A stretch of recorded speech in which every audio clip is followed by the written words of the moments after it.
नमस्कार बच्चों, स्वागत है आप सभी का आपके अपने ऑनलाइन संस्थान परीक्षा प्लस में। कैसे हैं सभी? एक बहुत बड़ी खुशखबरी आप सभी के लिए लेके आया हूं। सर्वप्रथम मैं तो बताना चाहूँगा, एक ऐसे बच्चे जो केवीएस के जेएसए में या सुप्रीम कोर्ट के जेसीए में या अन्य ऐसी परीक्षाओं की लगातार तैयारी कर रहे थे और एक दो अंक से रह गए हैं, या अभी कहीं ना कहीं डाउट है फाइनल सिलेक्शन में, या ऐसे बच्चे जो फ्रेशर हैं, उनके लिए ईपीएफओ के द्वारा बहुत बेहतरीन वैकेंसी निकली है। ये वैकेंसी वर्ष 2019 में निकली थी, उसके बाद अब लगातार 4 साल बाद निकली है। सबसे खासियत इस वैकेंसी की ये है, सबसे कम समय में सबसे आसान तरीके से सबसे मिनिमम कट ऑफ पे अगर कोई वैकेंसी फिल होती है तो वो कौन सी है? ईपीएफओ की एसएसए है। ये सेम वही वैकेंसी है, सेम जो प्रोफाइल है जो आप केवीएस के जेएसए में करने जाओगे, जूनियर या फिर सुप्रीम कोर्ट के जेसीए में करने जाओगे, ऐसे ही आपका यहाँ पे ईपीएफओ का क्या होता है? सोशल सिक्योरिटी असिस्टेंट, और दूसरा स्टेनो की जॉब प्रोफाइल आप सभी को पता होती है। और ऐसे ही आपका सिक्योरिटी जो होता है एसएसए, सोशल सिक्योरिटी असिस्टेंट, ये भी आपका क्लरिकल पोस्ट है। अभी बताया जाए तो पे लेवल जो है वो 5 हो गया है। इसमें पहले पे लेवल 4 ही था, हालांकि स्टेनो में अभी 4 ही है, इसमें 5 हो गया है और इससे सैलरी भी आपकी अच्छी खासी बढ़ेगी। सारी डिटेल मैं देने वाला हूं, लेकिन इससे पहले यदि आप चैनल पे नए हो तो चैनल को सब्सक्राइब अवश्य कर लीजिए। और एक बात समझ लीजिए कि परीक्षा प्लस जैसे अभी तक सबसे सटीक तैयारी करवाता आ रहा है, पूरा एग्जाम पेपर फंसाता आ रहा है, एग्जैक्टली फिर से हम लोग ईपीएफओ में बहुत बेहतरीन तैयारी करवाने वाले हैं। और जो आपके सामने पेपर आएगा वो हम लोग पहले ही सारी चीज कवर करा के, पढ़ा के और आपका मॉक टेस्ट करवा के आपको तैयार करके भेजेंगे। इस बात की गारंटी पहले ही ले रहे हैं, हर पेपर की तरह। तो यहाँ पे देखते हैं, मैंने पहले ही बोल दिया कि भर दो या फॉर्म, इसके पीछे भी कोई लॉजिक होगी, क्योंकि सबसे कम समय में ये वैकेंसी क्लियर होने वाली है।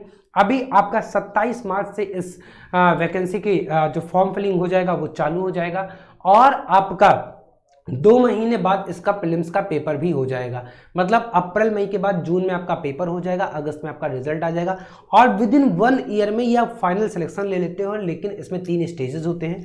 डिटेल में मैं आपको बता दूंगा कि इसमें सारी चीजें, बुक्स क्या होनी चाहिए, कोचिंग क्या होनी चाहिए, test series, self study, study plan, सब कुछ बताऊंगा। एक एक चीज की हम लोग यहाँ पे जानकारी बहुत डिटेल में देखते हैं। ये आपको उम्मीद है सही से दिख रहा होगा, ठीक है। ईपीएफओ के द्वारा ये एग्जाम करवाया जाता है, एसएससी और स्टेनो दोनों साथ में करवाया जा रहा है। लगभग जो पद हैं वो 3000 के आसपास हैं, ठीक है। 2859 पद टोटल है, जिसमें से केवल 185 पद स्टेनो में है, बाकी सारे के सारे पद आपके एसएससी के हैं। इस बात को दिमाग में रखिएगा। अब 2859 मतलब 2850 या 3000 अगर हम बोले तो कोई बड़ी वो नहीं है, और 3000 पद बहुत बड़े, बहुत ज्यादा पद होते हैं, बहुत अच्छी वैकेंसी है। तो इसमें आज से ही लग जाइए। ऑनलाइन जो रजिस्ट्रेशन इसका स्टार्ट हो जाएगा वो 27 मार्च 2023 शाम को 5 बजे से स्टार्ट होगा और 26 अप्रैल 2023 तक रहेगा। इसका जो डाउनलोडिंग ऑफ कॉल लेटर है वो 1 सप्ताह पहले आता है प्रीलिम्स के एग्जाम पे। मैं आपको बता दूं ये कौन कराता है संस्था? आईबीपीएस करवाती है। कौन सी करवाती है? आईबीपीएस करवाती है। ये वही संस्था है जो बैंक के पीओ के, क्लर्क के एग्जाम्स करवाती है। तो ये संस्था, और इसका जो पैटर्न होता है वो भी बैंकिंग पैटर्न पे होता है, लेकिन बैंक से थोड़ा आसान होता है इसका पेपर, और कहीं ना कहीं इसे क्रैक करना और जो कॉम्पिटिशन होता है वो भी थोड़ा सा कम होता है।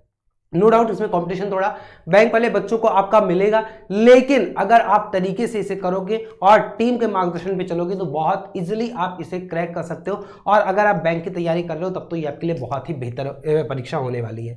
इसका जो प्रीलिम्स का एग्जाम हो जाएगा वो 28 मई और 4 जून में एक्सपेक्टेड है। अगर फाइनल डेट जो है इसी पे कोई कारणवश चेंज नहीं होती है तो यही हो जाएगा आपका।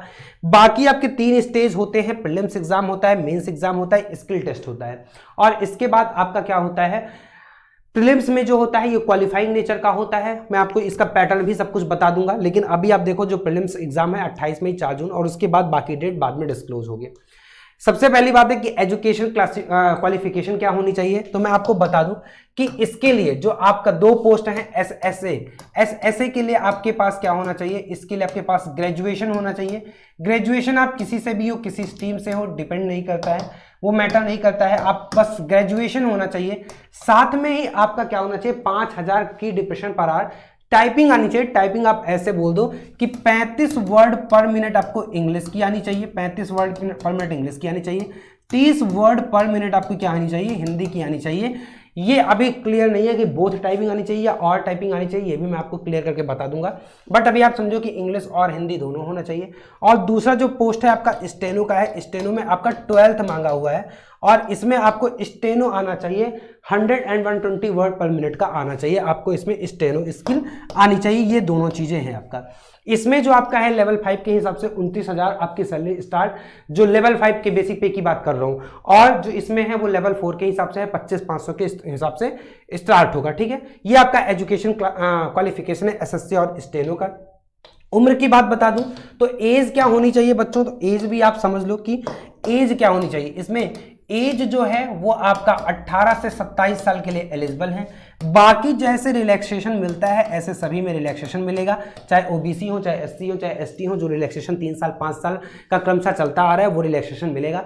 18 से 27 साल का होना चाहिए। और जो आपकी एज कैलकुलेट की जाती है वो आपकी 1 जुलाई से कैलकुलेट की जाती है, इस बात को भी ध्यान में रखिएगा। ठीक है, जुलाई मंथ या अगस्त महीने से आपका कैलकुलेट किया जाएगा। और जो आपकी एजुकेशन क्वालिफिकेशन के सर्टिफिकेट है वो एग्जाम जो आपका फॉर्म फिलिंग के लास्ट डेट है तब तक होना चाहिए, वो भी प्रोविजनल के और सर्टिफिकेट्स की बात होता है डिग्री का। अगर आपके पास प्रोविजनल या डिग्री नहीं है तो आप मार्कशीट की डेट लगा सकते हो। दोनों अगर उस पर भी मार्कशीट जो सर्टिफिकेट है उस पर डेट नहीं है और मार्कशीट भी अवेलेबल नहीं है तो आप अपने यूनिवर्सिटी से सर्टिफिकेट बनवा के डीवी के टाइम प्रेजेंट कर सकते हो, उसकी कोई दिक्कत नहीं है। बट आप समझो कि एज 18 से 27 है और रिलैक्सेशन इसमें मिलेगा। एग्जाम पैटर्न में आपको बता दूं तो 3 स्टेजों में होता है, 3 फेज होंगे जिसमें प्रीलिम्स होगा। प्रीलिम्स के मार्क्स कैलकुलेट नहीं होंगे बट इसकी मेरिट बनाई जाएगी और करीबन 10 गुना बच्चा मेंस में जाएगा। प्रीलिम्स से जितनी टोटल सीट होगी उसका 10 गुना बच्चा जो होगा वो मेंस में जाएगा। तो इसमें जो होता है 30 क्वेश्चन आपका लैंग्वेज का पूछता है, इंग्लिश लैंग्वेज। तो आपका 35 क्वेश्चन रीजनिंग और 35 क्वेश्चन आपका मैथ्स। तो जिनके मैथ्स और रीजनिंग बैकग्राउंड वाले बच्चे हैं उनके लिए बहुत अच्छा है। इंग्लिश के लिए बाकी जैसे आपकी तैयारी सब में करते आ रहे हो सिमिलर वैसा ही पेपर आपका होने वाला है। थोड़ा सा यहाँ पे रीजनिंग कॉम्प्लिकेटेड होती है, बैंकिंग होती है, बाकी मैथ्स आपका वैसे ही होता है, वो आपको सब कुछ कवर करा दिया जाएगा। मार्क्स भी आपके उतने हैं, 100 क्वेश्चन आपको करना हो रहेगा, आपको 1 घंटे का समय मिलेगा, 1 क्वेश्चन 1 नंबर का रहेगा। जो निगेटिव है वो मैं आपको बता दूं, इसमें जो निगेटिव है बच्चों वो 1/4 है, निगेटिव मार्किंग है। और निगेटिव कितनी है, 1/4 है, 0.5 है, 25 है, सॉरी 0.25 है, 1/4 है।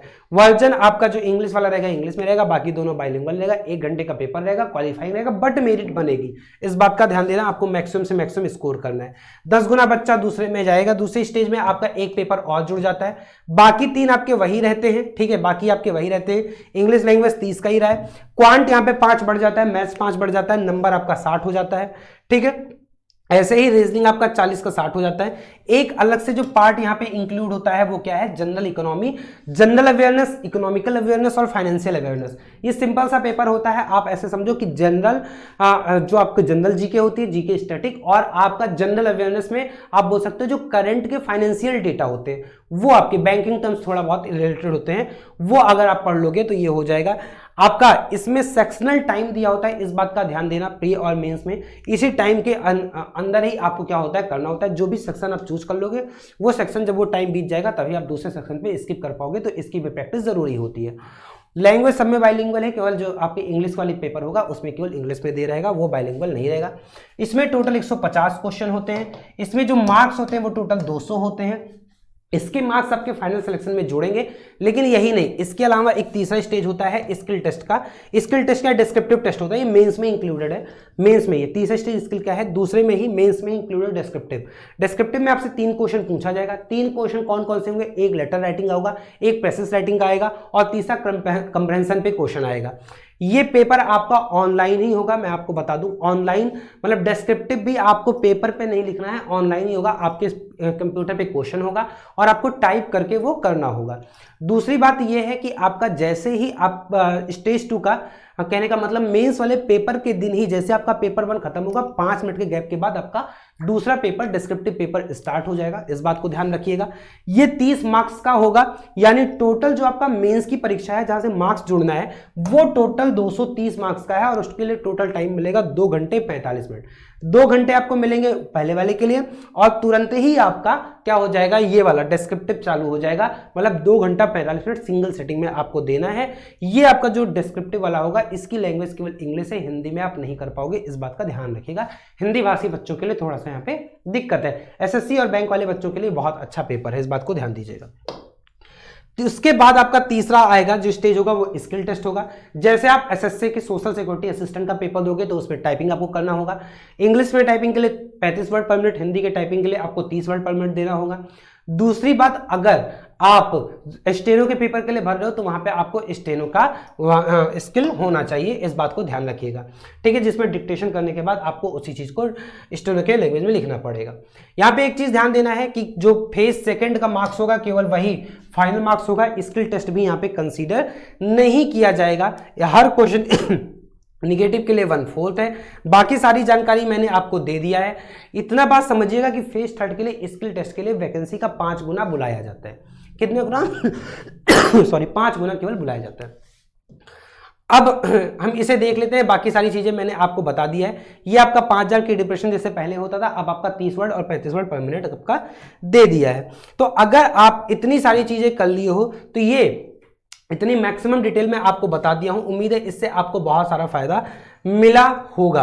आगे हम लोग देख लेते हैं कि अगर आप इसकी तैयारी करना चाहते हो तो टीम परीक्षा प्लस ईपीएफओ के एसएसए और स्टेनो के लिए बहुत ही कंप्रिहेंसिव, बहुत ही टारगेटेड बैच लेके आ रही। बहुत जबरदस्त बैच होगा, इस बात की गारंटी है कि सारे जो क्वेश्चंस होंगे सिमिलरली केवीएस जेएसए के लिए या सुप्रीम कोर्ट जेसीए के अकॉर्डिंग, जैसे उसमें हमने एग्जैक्टली पेपर को मैच करा दिया है, हम ईपीएफओ में भी एसएसए और स्टेनो के पेपर को, सिंगल पेपर होगा आपका, अलग अलग पेपर नहीं होगा, पहले मैं बता दूं 2859 टोटल पद हैं। और ये आपका कोर्स में क्या क्या मिलने वाला है, लाइव क्लासेस होंगी, उसकी रिकॉर्डेड भी मिल जाएंगी। स्टडी मटेरियल आपको पीडीएफ के फॉर्म में नोट्स दे देंगे, मैं आपको एक अलग से सेशन बना के दिखा दूंगा। टेस्ट सीरीज आपको इसमें इंक्लूडेड रहेगी, जो भी नंबर ऑफ रहेंगे। डाउट सेशन आपका हम लोग जूम सेशन या गूगल मीट के थ्रू लेते हैं। वैलिडिटी जो होती है इसकी एग्जाम की डेट तक होती है या फिर 1 साल, जो पहले आ जाए। हालांकि इसमें एग्जाम पहले हो जाएगा, तो ध्यान दीजिएगा एग्जाम में भी ज्यादा समय नहीं मिलता, केवल 2 महीने समय मिलता है। इस कारण से आप तैयारी अभी से स्टार्ट कर दो। अभी पुराने बच्चों के लिए 65% ऑफ चल रहा है, 2000 का बैच है, 699 चल रहा है। ये आपका 3 से 4 दिन बाद क्या हो जाएगा, फीस बढ़ जाएगी, तो आप वहां पे थोड़ा सा ये महंगा पड़ेगा। तो जो बच्चे जुड़ना चाहते हैं अभी जुड़ जाइए। उम्मीद है बाकी कोई भी अगर आपको क्वेश्चन पूछना है तो आप नीचे हमसे कमेंट बॉक्स में पूछ सकते हो, कोर्स से रिलेटेड या फिर वैकेंसी से रिलेटेड या फिर कोई भी चीज A to Z कुछ भी पूछ सकते हो, उसका सभी का उत्तर देने का पूरा प्रयास किया जाएगा। चैनल पे नए हैं, चैनल को सब्सक्राइब अवश्य कर लें। फिर मिलेंगे, बहुत बहुत धन्यवाद सभी का।